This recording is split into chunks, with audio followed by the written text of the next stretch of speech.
Salut YouTube et bienvenue sur ma chaîne. Aujourd'hui on se retrouve pour une nouvelle vidéo à propos d'Instagram. La vidéo d'aujourd'hui va être peut-être un petit peu plus courte que d'habitude, mais ça n'en reste pas moins quelque chose de vraiment super intéressant, donc j'avais vraiment envie de vous parler aujourd'hui. Il s'agit d'un petit tips que j'ai appris par mon copain donc il y a quelques jours, et j'ai trouvé que c'était vraiment hyper intéressant, et je me suis dit j'ai pas l'impression que les gens connaissent trop cette technique, et pourtant c'est quelque chose qui pourrait vraiment beaucoup nous aider. La vidéo elle s'adresse principalement aux gens qui du coup retouchent leurs photos sur leur ordinateur, donc que ce soit avec Lightroom ou avec Photoshop, ou qui juste n'ont pas leurs photos spécialement sur leur téléphone mais qui vont aller mettre sur leur ordinateur. Voilà, si vous avez cassé votre téléphone, si vous avez plus d'occasion d'aller sur votre smartphone, il y a quand même toujours des solutions pour pouvoir télécharger des photos depuis votre ordinateur jusqu'à votre compte Instagram. Et aujourd'hui je vais vous donner une astuce super intéressante pour avoir du coup votre interface de Instagram que vous avez normalement genre sur votre smartphone, mais là sur votre ordinateur, donc c'est plutôt cool. Je crois pas que ce soit une astuce très connue, corrigez-moi si je me trompe, et comme d'habitude mes introductions sont beaucoup trop longues, donc du coup sans plus tarder on passe directement au sujet principal de la vidéo. Alors du coup on va se retrouver sur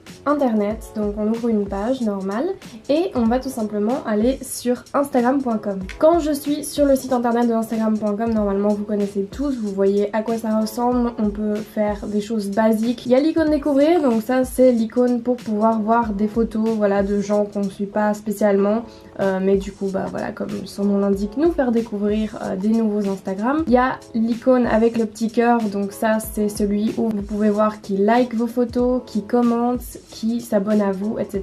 Et la dernière petite icône donc avec vos données personnelles, donc ça c'est vos publications, votre compte Instagram, votre feed. Vous avez aussi accès maintenant aux stories des gens et du coup ben évidemment à leurs publications dans le fil d'actualité, donc ça c'est quand vous arrivez directement sur la page Instagram. Mais comme vous pouvez le constater, il n'y a pas moyen de poster des photos, il n'y a pas moyen de poster des stories, et ce que j'aimerais vous montrer aujourd'hui c'est un petit truc très facile pour pouvoir poster des photos depuis votre ordinateur sur votre compte Instagram. Pour ce faire on va tout simplement faire un clic droit, vous essayez de trouver un endroit sur la page où il n'y a pas d'inscription, donc moi je fais ici, je vais faire clic droit et sur l'écran que je vois ici je vais tout en dessous, moi je l'ai ici en espagnol mais c'est la toute dernière petite option qui est juste ici, vous cliquez dessus, ensuite vous vous retrouvez avec une page où ils vont vous mettre des codes, donc à droite de votre écran, et à gauche vous voyez toujours plus ou moins le même écran en peut-être plus petit, mais c'est pas encore ça qu'on veut faire. Ce qu'on va faire nous c'est qu'on va aller sur le côté droite de l'écran, donc là où il y a les codes. Au-dessus des codes vous avez une petite icône avec une flèche dans un carré,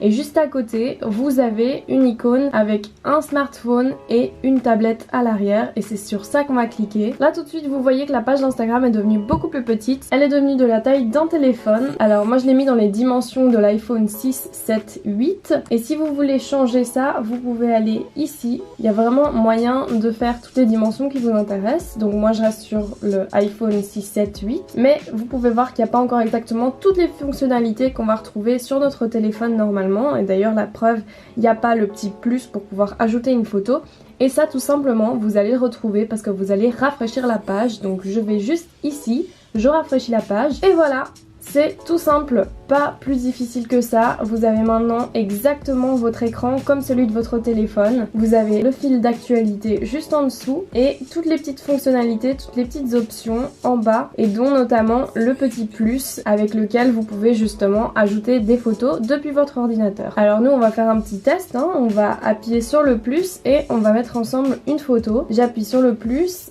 et je vais chercher ma photo. Vous allez arriver sur cette page, il n'y a pas vraiment la possibilité de pouvoir les modifier en fait, c'est dans l'optique justement où vous l'auriez modifié depuis votre ordinateur, donc que vous utilisiez Photoshop, Lightroom, etc. Il y a moyen du coup de changer les filtres, juste ici. Ensuite j'appuie sur suivant et là j'ai l'option écrire une légende et je peux ajouter un lieu. Ensuite je clique sur partager et voilà, rien de plus simple, la publication est en ligne. Et voilà, la vidéo est déjà terminée, j'espère qu'elle vous a plu. En tout cas si c'est le cas n'hésitez pas à laisser un like, à commenter et à partager. Et si vous venez de découvrir ma chaîne, ben du coup bienvenue ici. Moi je m'appelle Anna Guilaine, je fais des vidéos principalement sur Instagram et les réseaux sociaux. Je fais une vidéo par semaine tous les vendredis à 17 h. Et sur ce je vous dis déjà à la semaine prochaine pour une nouvelle vidéo. Bye.